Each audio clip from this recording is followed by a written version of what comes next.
Hello, welcome back to my channel.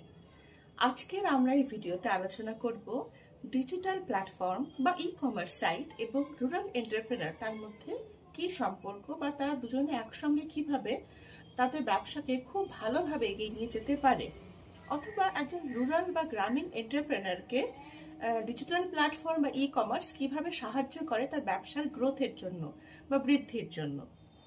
তো digital marketing related অনেক video, তার digital marketing কি, তার কনসেপ্ট, তার বিভিন্ন ধরন, কি ভাবে আমরা করতে পারি, এই সব নিয়ে লং ভিডিও অলরেডি আমার চ্যানেলে দেওয়া রয়েছে, আপনারা চাইলে সেগুলো দেখতে পারেন।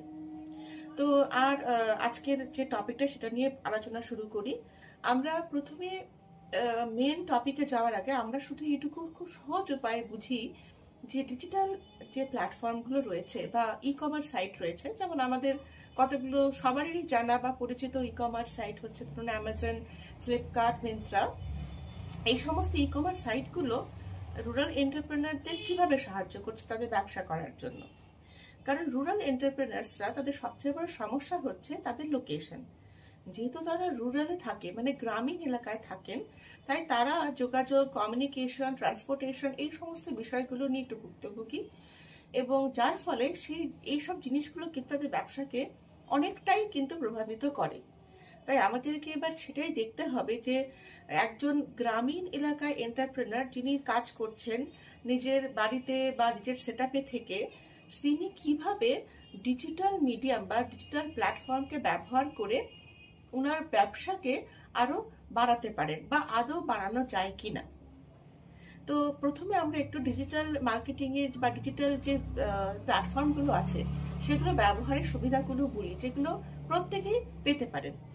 প্রথম কথা হচ্ছে, ডিজিটাল প্ল্যাটফর্মের মাধ্যমে একজন অতি সহজে খুব কম সময়ে এবং কম খরচে একটা বিশাল বড় বাজারকে কিন্তু অ্যাক্সেস করতে পারে।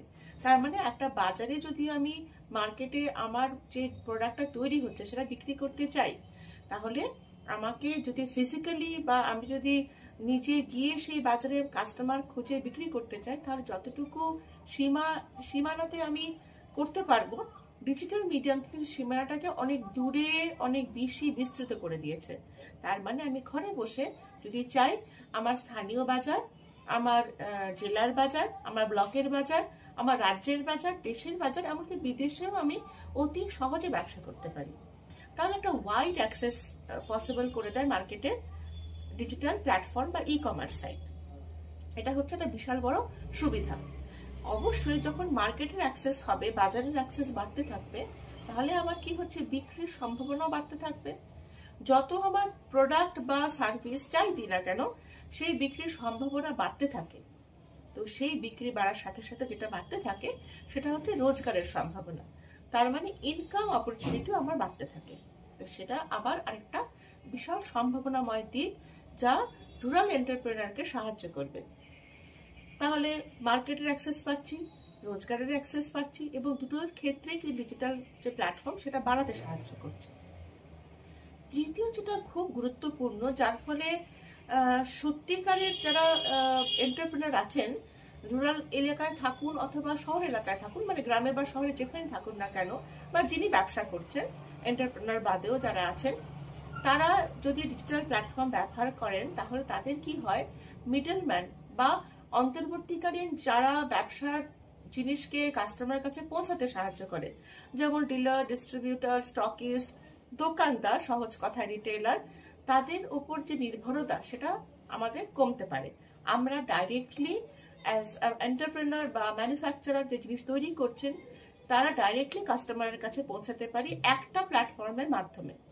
তাহলে শুধু মাঝখানে মিডলম্যান নেই, তাই আমাদের কি হয়, অনেক কস্ট কাটেন বা আমাদের যে জিনিসটা তৈরি করলাম সেটা বিক্রি করার জন্য যে ফাইনাল যে ক্রেতা যিনি কিনবেন শেষ পর্যন্ত, তার কাছে পৌঁছানোর জন্য অনেক বেশি কিন্তু খরচ, সেই প্রোডাক্টের খরচটা বাড়ে না।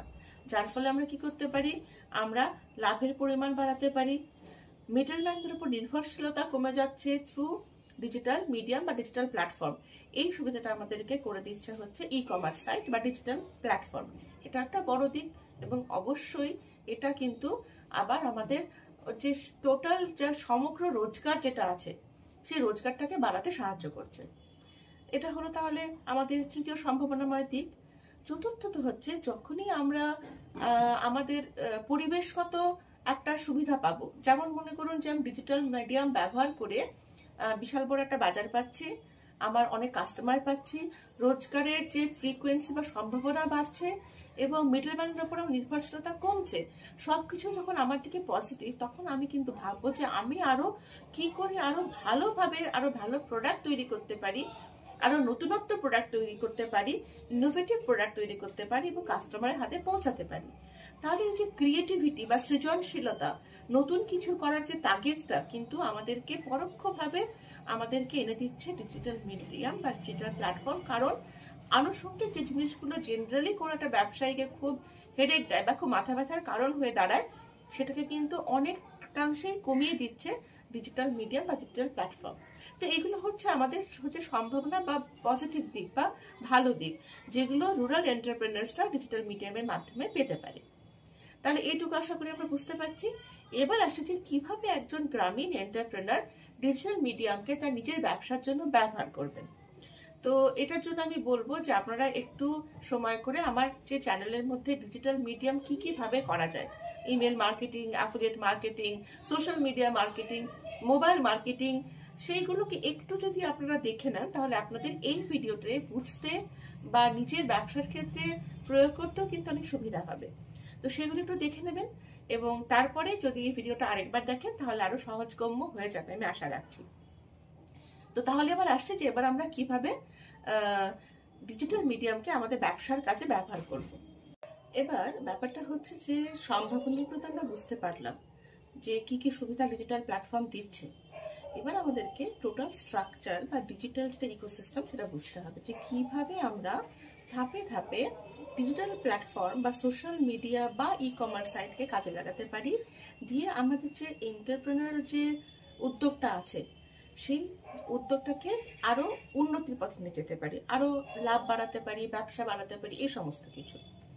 তাহলে প্রথম স্ট্রাকচারে একদম প্রথম যেটাকে বুঝতে হবে সেটা হচ্ছে যে রুরাল এন্টারপ্রেনারদের অ্যাকচুয়াল চাহিদাটা কি বা তাদের অসুবিধাটা কি, ওদের মাইন্ড সেটআপটা কি, সেটা হচ্ছে প্রথম গুরুত্বপূর্ণ বিষয়।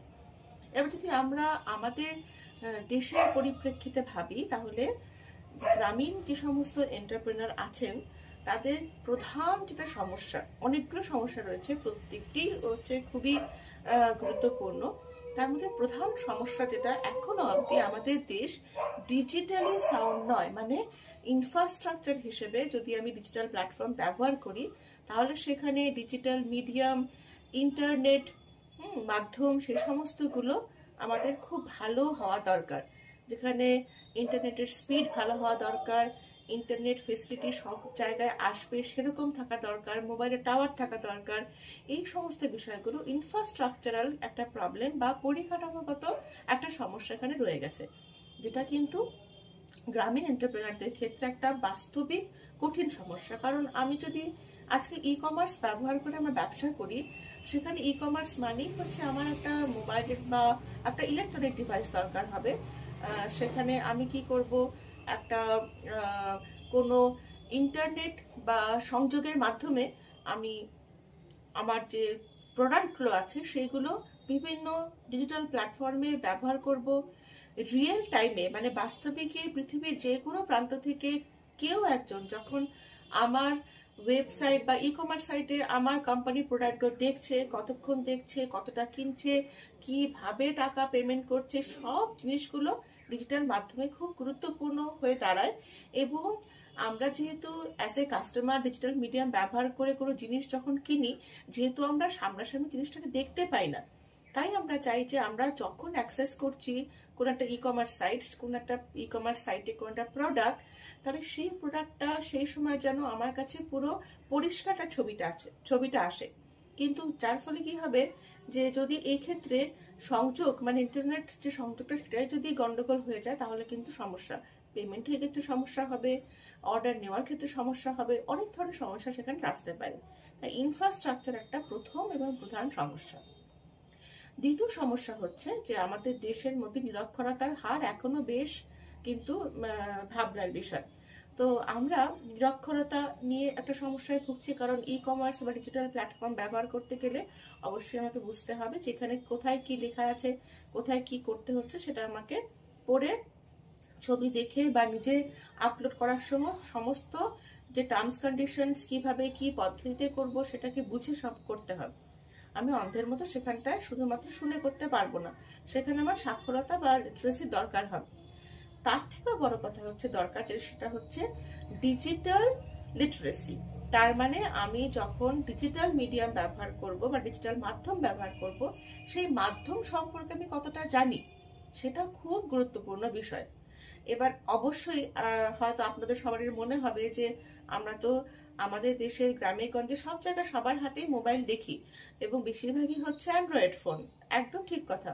আজকে লাস্ট কয়েক বছরে বেশ বিশাল সংখ্যায় মোবাইল ব্যবহারকারীর সংখ্যা বেড়েছে, কিন্তু তার মধ্যে কজন সঠিকভাবে তার অ্যান্ড্রয়েড মোবাইলে যতগুলো ফেসিলিটিস আছে বা ই কমার্স সাইটে যা যা ফেসিলিটিস আছে সেটা সম্পূর্ণ সঠিকভাবে ব্যবহার করতে জানেন না বলেই কি হয়, সাইবার ক্রাইম বা কোনো রকমের স্ক্যাম বা থ্রেটগুলো অনেক পরিমাণে বাড়তে থাকে।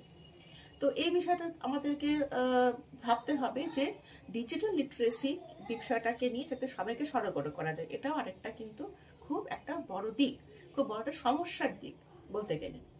তাহলে একটা হলো কি ইনফ্রাস্ট্রাকচার, যেটা আমাদের এখনো অনেক উন্নতি করতে হবে। দ্বিতীয় হচ্ছে ডিজিটাল লিটারেসি, যেটাও আমাদেরকে কিন্তু অ্যাওয়ারনেস তৈরি করতে হবে। তৃতীয়টা হচ্ছে যে আমরা অ্যাকচুয়ালি যারা গ্রামীণ এন্টারপ্রেনার, তারা ট্রেডিশনালি গতানুগতিকভাবে যে নর্মাল যেভাবে ব্যবসা করা হয়, মানে ফিজিক্যাল মার্কেট স্পেসে গিয়ে, মানে বাজারে গিয়ে দোকানের মাধ্যমে জিনিসপত্র বিক্রি করা, দোকানদারের মাধ্যমে, সেই মাধ্যমে কিন্তু এখনো অনেকাংশে নির্ভরশীল। আমরা এখনো আমাদের চিন্তা ভাবনাটাকে এভাবে মানে সময় লাগবে হয়তো যে আমরা আমাদের চিন্তা ভাবনাটাকে এভাবে উন্নত করতে পারবো যেখানে আমাদের মনে হবে যে ফিজিক্যাল না, শুধুমাত্র আমরা ডিজিটাল মিডিয়াম ব্যবহার করেও, ই কমার্স সাইট ব্যবহার করেও কিন্তু আমাদের যে ব্যবসাকে বাড়াতে পারি, জিনিস বিক্রি করতে পারি, রিয়েল টাইমে পেমেন্ট নিতে পারি, লাভ করতে পারি, সবই করতে পারি, সব আছে। কিন্তু যেটা দরকার সেটা হচ্ছে যে নির্ভরশীলতা, মানসিক নির্ভরশীলতা কমানো এবং ট্রেডিশনাল বা গতানুগতিক যে ধরনের ব্যবসা করা হয় তার পাশাপাশি ডিজিটাল মিডিয়ামকেও কিন্তু একটু জায়গা দেওয়া। এবার হঠাৎ করে যদি বলা হয় যে গ্রামীণ এন্টারপ্রেনারদের আপনারা সমস্ত ফিজিক্যাল যেভাবে আপনারা গতানুগতিকভাবে এতদিন অবধি ব্যবসা করে আসছিলেন সেই পথটা বন্ধ করে আপনারা একটা কাজ করুন, আপনারা সম্পূর্ণ ডিজিটালি শিফট করে যান, ডিজিটাল মিডিয়ামে চলে যান। আপনারা অ্যামাজনে জিনিস বিক্রি করুন, বিভিন্ন যে ই কমার্স সাইটগুলো আছে তার মাধ্যমে জিনিস বিক্রি করুন, আপনারা ওয়েব পেজ বানান। তাহলে কিন্তু হঠাৎ করে তাদের পক্ষেও এই ব্যাপারটাকে রপ্ত করা সম্ভব নয়। সেটা গ্রাম কেন, শহরে যে কোনো জায়গায় হঠাৎ করে শিফটিং সম্ভব নয়। তার সাথে সাথে যেতে একটা সম্ভাবনা থেকে যায় যে ট্র্যাডিশনাল ওয়েতে আমরা যখন ব্যবসা করছিলাম তখন আমাদের যারা কাস্টমার বা ক্রেতা ছিল সেই বেসটা কিন্তু আমাদেরকে মাথায় রাখতে হবে, তারা ডিজিটাল মিডিয়ামে শিফট নাও হতে পারে। তাই দু ক্ষেত্রেই ক্রেতা এবং বিক্রেতা দুজনেরই কি দরকার, ডিজিটাল অ্যাওয়ারনেস বা লিটারেসি দরকার। তাই আমরা হঠাৎ করে সম্পূর্ণ শিফট করব না, কিন্তু হ্যাঁ আমরা কি করতে পারি, ডিজিটাল মিডিয়ামকেও কিন্তু আমাদের একটা জায়গা দিতে পারি যার মাধ্যমে আমরা ব্যবসা করতে পারি ট্র্যাডিশনাল ব্যবসার মাধ্যমে পাশাপাশি। তো সেই জিনিসটা, সেই যে মানসিক চিন্তা ভাবনা বা নির্ভরশীলতাটা শুধুমাত্র ট্রেডিশনাল মার্কেটিং এর প্রতি আছে, সেটাকে আস্তে আস্তে আমাদের চেঞ্জ করতে হবে। সেটা এখনো কিন্তু প্রবলভাবে বিশেষ করে গ্রামীণ এলাকায় রয়ে গেছে। এটা হলো একটা তৃতীয় একটা মানে আমি বলতে পারছি পরিস্থিতি বা সমস্যা। চতুর্থ হচ্ছে যেটা, সেটা হচ্ছে যে আমরা অ্যাওয়্যার নই, আমরা ডিজিটাল মিডিয়ামকে কত ভালোভাবে আরো কত বেশিভাবে ব্যবহার করতে পারি এই সম্পূর্ণ ছবিটা আমাদের কাছে স্পষ্ট নয়। এখন আমাদের দেশ ইন্টারনেট বা ডিজিটাল মিডিয়ামের ক্ষেত্রে খুবই নতুন, সে ছোট শিশু বলা যেতে পারে। সে এখন পায়ে হেঁটে আরো বড় হবে, তবে তো সে আরো ব্যাপারটাকে বুঝবে। তাই নতুন দিকে, আর তার উপর হচ্ছে যদি গ্রামীণ এলাকায় থাকা হয় সেখানে যেহেতু একটা কমিউনিকেশন গ্যাপ, একটা যোগাযোগের গ্যাপ, একটা সচেতনতার অভাব রয়েছে, সেই জন্য অ্যাওয়ারনেস ওখানে খুবই কম। এই অ্যাওয়ারনেস কমের জন্য কিন্তু অনেকে ভয় পায় যে আমি ডিজিটাল মিডিয়ামে আমার ব্যবসাটা করব না। তো এই হচ্ছে প্রথম, যখন আমরা ডিজিটাল ইকোসিস্টেম ভাববো যে ডিজিটালি আমি কি করে আমার ব্যবসাকে বাড়াতে পারি, প্রথমে আমাকে আমার নিজের পরিস্থিতিটা ভাবতে হবে যে এর মধ্যে কোনটা কোনটা আমার সমস্যা। আমার কি ইনফ্রাস্ট্রাকচারের সমস্যা, আমি যে গ্রামে থাকি বা যে এলাকায় থাকি সেখানে কি ইন্টারনেট নেই, বা থাকলেও তার স্পিড কি খুব কম, ডিজিটাল মিডিয়াম সম্পর্কে আমি কতটা জানি, কিভাবে কি আপলোড করতে হয়, টার্মস অ্যান্ড কন্ডিশনস কি, যদি প্রবলেম হয় তাহলে আমি কিভাবে কার সঙ্গে যোগাযোগ করব, যদি আমার পেমেন্ট বা আমাকে কেউ টাকা পয়সা দিচ্ছে সিকিউর ওয়েতে সাবধানভাবে আমি কি করে পেতে পারি টাকাটা, আমি ডেলিভারি কি করে করব, তার জন্য আমার তাদের সঙ্গে যোগাযোগ করতে হবে, এই সমস্ত কিছু। এবং ট্রেডিশনাল বা গতানুগতিকভাবে ব্যবসার পাশাপাশি আমি আদৌ আমার নিজেকে তৈরি করতে পেরেছি কিনা যাতে আমি ডিজিটাল মিডিয়াম ব্যবসা করতে পারি, এই বিষয়গুলো সর্বপ্রথম একজন গ্রামীণ এন্টারপ্রেনারকে ভাবতে হবে। নিজের আত্মবিশ্লেষণ করতে হবে, নিজেকে বুঝতে হবে যে আমি এর মধ্যে কোনটা কোনটা আমার আছে, কোনটা কোনটা নেই, কিভাবে আমি নিজেকে উন্নত করব।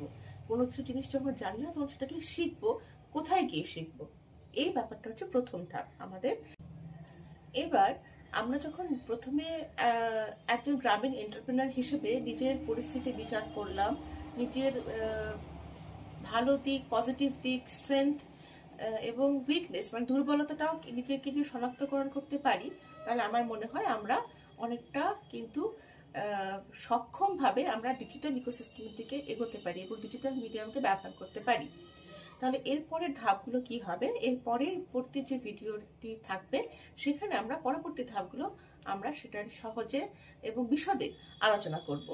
তো ততক্ষণ অবধি স্টে টিউন, দেখতে থাকুন এবং এই সম্পর্কিত বিভিন্ন ভিডিও আমার চ্যানেলে আছে, সেগুলো আপনারা দেখতে পারেন। আশা করি আপনাদের কাজের ক্ষেত্রে এবং বোঝার ক্ষেত্রে অনেক সুবিধা হয়। Thank you for watching.